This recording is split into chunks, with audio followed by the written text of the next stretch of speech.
Shalom, terima kasih sudah meluangkan waktu sejenak di tengah kesibukan Anda untuk duduk mendengarkan serta merenungkan kebenaran firman Tuhan.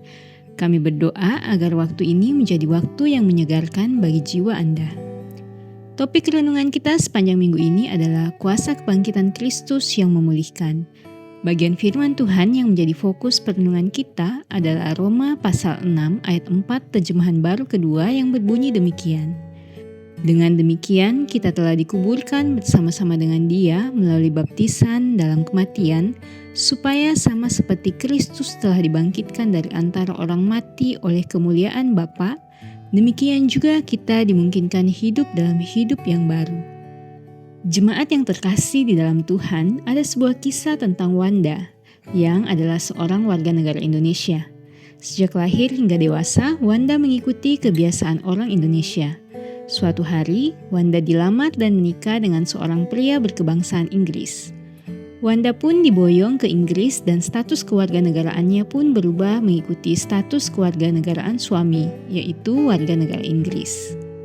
Wanda sekarang hidup di Inggris dan Wanda harus beradaptasi dan mengikuti kebiasaan orang Inggris. Kebiasaan yang Wanda sering lakukan ketika di Indonesia harus dihilangkan karena ia sekarang sudah berada di Inggris dan bukan di Indonesia lagi. Alkitab mengajarkan bahwa setiap orang adalah musuh Allah. Setiap orang sudah berdosa sejak lahir dan sedang menanti penghukuman dari Allah. Tidak ada yang bisa manusia lakukan untuk melepaskan diri dari hukuman Allah. Allah melihat keadaan manusia sangat menyedihkan dan tidak ada jalan keluar. Maka Allah berinisiatif menyediakan jalan keluar untuk manusia, yaitu melalui kematian dan kebangkitan Yesus Kristus dari kematian. Ini yang disebut karya keselamatan dari Allah. Setiap orang yang sungguh-sungguh percaya pada karya keselamatan Kristus, dosanya dihapuskan dan hubungannya dengan Allah dipulihkan. Sebagai tanda ketaatan dan persatuan dengan Kristus, orang percaya tersebut memberi diri dibaptis. Inilah yang Rasul Paulus maksud dengan kita telah dikuburkan bersama-sama dengan Dia oleh baptisan dalam kematian. Kristologi Paulus tidak berhenti sampai di sini. Paulus mengajarkan kepada kita bahwa sama seperti Kristus telah dibangkitkan dari antara orang mati oleh kemuliaan Bapa, demikian juga kita akan hidup dalam hidup yang baru. Di sini Paulus mau menekankan bahwa setiap orang yang sudah percaya pada Tuhan Yesus, maka orang itu sudah mati atas dosanya dan sudah lahir baru. Orang yang sudah lahir baru haruslah punya kebiasaan yang baru dan jangan kembali lagi ke kebiasaan hidup yang lama, karena orang itu sudah berpindah ke warganegaraan, seperti cerita di awal renungan ini. Wanda mengubah kebiasaannya bukan supaya ia menjadi warga negara Inggris, melainkan karena ia sudah sah menjadi warga negara Inggris.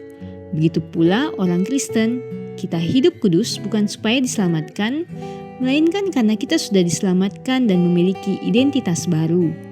Pola pikir dan kebiasaan yang baru di sini berarti membutuhkan pertolongan Tuhan supaya dimampukan untuk menyenangkan hati Tuhan dan menjalankan hidup sesuai kehendak Tuhan. Mari kita renungkan bersama, apakah selama ini kita lebih sering bergumul untuk menyenangkan hati Tuhan atau menyenangkan hati kita sendiri? Mari kita berdoa. Tuhan, mampukanlah kami melalui Roh Kudus-Mu untuk menghidupi keselamatan ini sehari-hari.